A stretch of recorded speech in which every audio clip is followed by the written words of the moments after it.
त्याम नरम चैवा नरोत्तमां देवीं सरस्वतीं व्यासं ततो जयमुदीरये। नष्टप्रायेषु भद्रेषु नित्यं भागवत सेवया भगवती उत्तम श्लोके भक्तिर्भवति देशिकी। ओम नमो भगवते वासुदेवाय। ओम नमो भगवते वासुदेवाय। ओम नमो भगवते वासुदेवाय। ओम नमो भगवते वासुदेवाय। जब ब्रह्मा जी ने उनके समक्ष दिन के प्रकाशवान रूप को प्रस्तुत किया, उन्होंने खेल खेल में उस पर अपना अधिकार जमा लिया। ये सब ब्रह्मा जी बता रहे हैं, ये मैंने पीछे से कल के थोड़े शब्द पढ़े हैं। तब ब्रह्मा जी ने अपनी पीठ से असुरों को जन्म दिया। सब कुछ ब्रह्मा जी से आया है।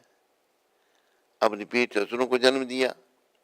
अत्याधिक कामुक होने के कारण वे अपने पिता के साथ संभोग करने के लिए उनकी ओर आने लगे।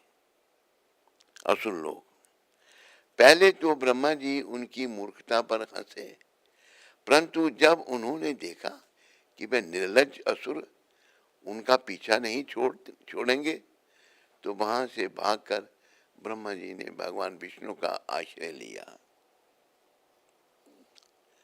ब्रह्मा जी की दुर्दशा सुनकर भगवान ने उन्हें अपने उस निकृष्ट शरीर को त्याग देने की सलाह दी।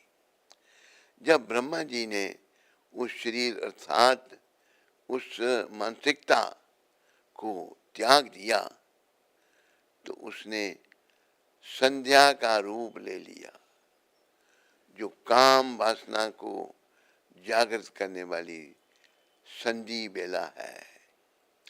काम से पीड़ित असुरों को वह संध्या एक अति सुंदरी स्त्री के रूप में दिखाई दी।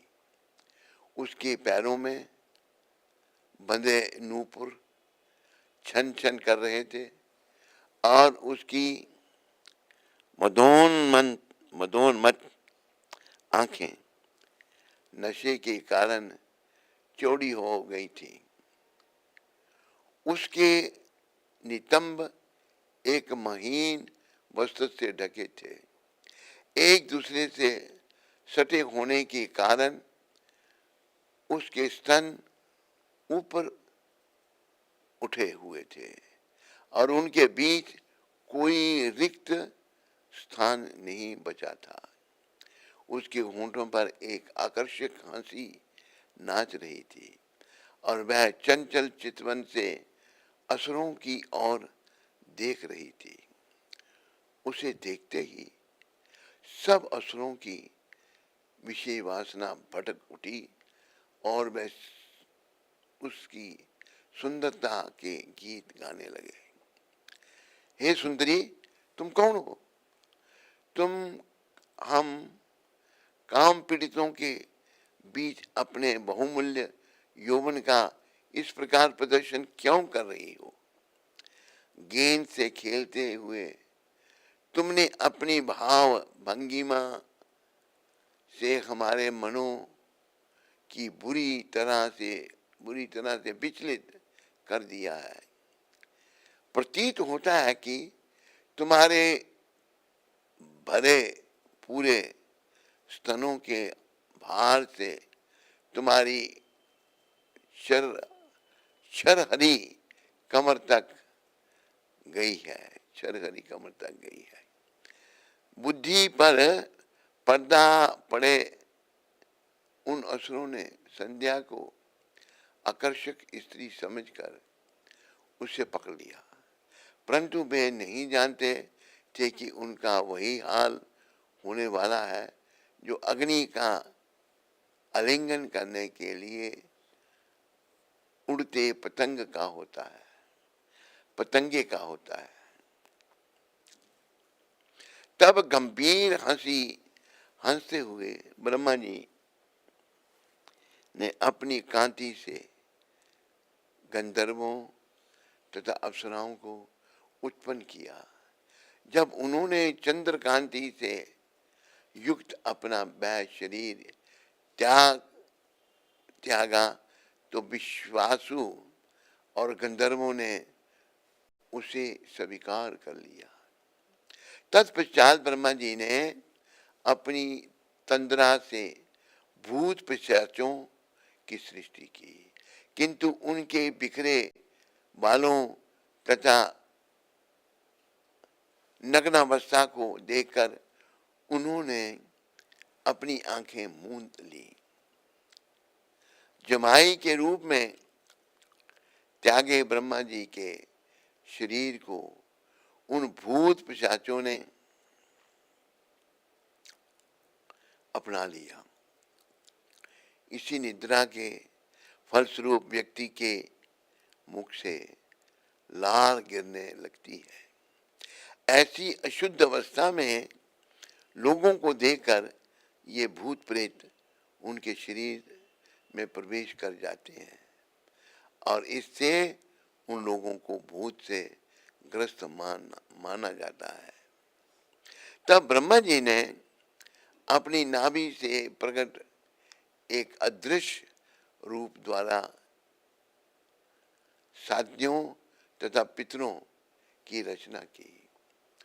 पितरों ने उस अदृश्य शरीर को अपना लिया और श्राद्ध के अवसर पर इसी अदृश्य शरीर के माध्यम से उन्हें पिंडदान इत्यादि कार्य किए जाते हैं।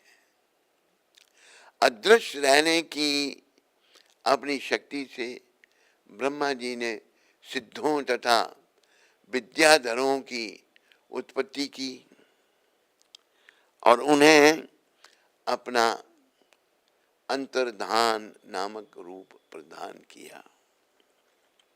तत्पश्चात जब ब्रह्मा जी ने जल में अपना प्रतिबिंब देखा तो उस समय आत्म प्रशंसा करते हुए उन्होंने किन्नरों तथा किम पुरुषों की उत्पत्ति की। उस प्रतिबिंबित शरीर को त्यागने पर किन्नरों तथा किम पुरुषों ने उसे अपना लिया।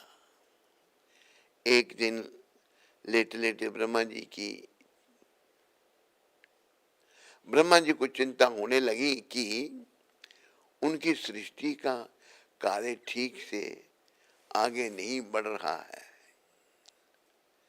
उस हताश अवस्था में उन्होंने अपना शरीर त्याग दिया और उनके शरीर से घिरे बाल सांप की विभिन्न जातियों में बदल गए। उनके हाथ पैर सिकोड़ कर चलने से भयंकर नागों का जन्म हुआ। एक दिन जब ब्रह्मा जी ने अनुभव किया कि उन्होंने अपने जीवन का लक्ष्य प्राप्त कर लिया है, उस समय उन्होंने अपने मन से मनुओं की उत्पत्ति की और उन्हें स्वयं अपना मनुष्य शरीर प्रदान किया। ब्रह्मा जी के इस कार्य की स्तुति करते हुए देवताओं, गंधर्वों तथा अब तक उत्पन्न अन्य प्राणियों ने कहा, ये ब्रह्मा जी के सृष्टा, ये ब्रह्मा जी के सृष्टा, आप यह हे ब्रह्मा जी के सृष्टा, आपका यह कार्य अत्यंत सराहनीय है। इसके फलस्वरूप मनुष्य समाज में यज्ञ आरंभ होंगे और हमें उसमें अपना यज्ञ भाग मिलने लगेगा। तत्पश्चात ब्रह्मा जी ने ऋषियों की उत्पत्ति की, जिनका कार्य समाज में आध्यात्मिक प्रगति का आदर्श स्थापित करना है। उन्होंने अपने इन प्रत्येक पुत्रों को अपनी देह का एक भाग दिया और इस प्रकार वे गहन ध्यान, योग, सिद्धियों, तपस्या, ज्ञान तथा वैराग्य से युक्त बने। कर्दम मुनि एवं देवहूति के पुत्र भगवान कपिल, तीसरा स्कंद।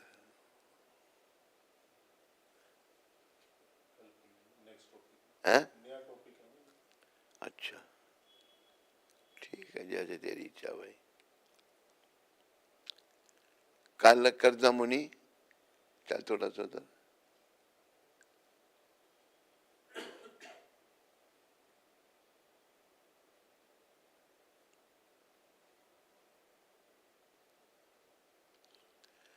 काल कर्दम मुनि एवं देवहूति के पुत्र भगवान कपिल, तीसरा स्कंद में इनका वर्णन आएगा, कर्दम मुनि और देवहूति का।